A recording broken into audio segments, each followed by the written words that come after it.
Let's ask David Makovsky. He serves as senior advisor to the U.S. Special Envoy for Middle East Peace.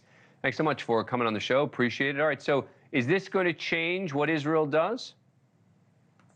It's going to change things when it comes to the humanitarian dimension, Dan. It's not going to change the substance for now. I think what the president wants to hear, look, the focus is northern Gaza. It's only has 10 to 15% of the Gazans. But if there is a deal for the pause that Israel wants to get 40 of its of the 134 out, it would probably be allowing some more to go to northern Gaza. And here there's been some crossing points, especially Erez in northern Gaza. Israel could bring in trucks from the Ashdod port and will make things easier for the north. That's where there's been talk of imminent famine, not where most of the Gazans are today. All right, but let's just to make it a little simpler, do you think that this is going to put pressure on Israel to make a deal, for example, that they might not have made a week ago? Look, it's a very interesting question you're asking. Well, we don't know for sure. The key question, Dan, in those talks where you have the CIA director, Bill Burns, and others, is Hamas wants unfettered access for everybody in the south to go to the north. There's no way Israel can allow Hamas fighters to go to the north, or else what does Israel achieve?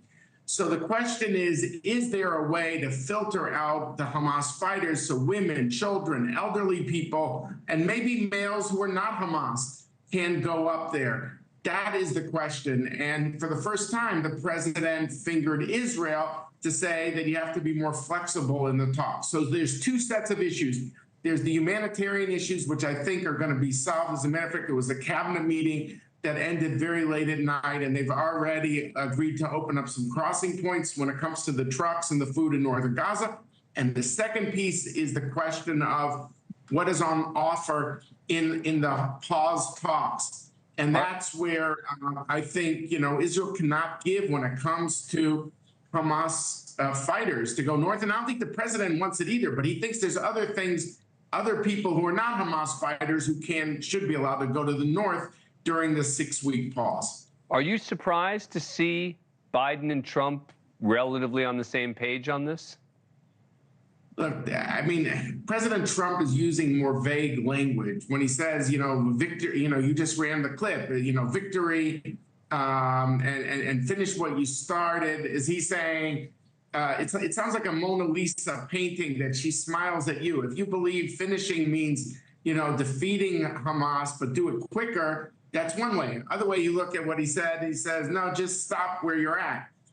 So I don't know if they are exactly, and the president isn't saying unilaterally stop. He still wants to, to topple Hamas, in my view. Right. But he says arguments over the tactics. It's not the same to say there's an argument over the objective and an argument over the operational tactics. But there's no doubt there's more frustration.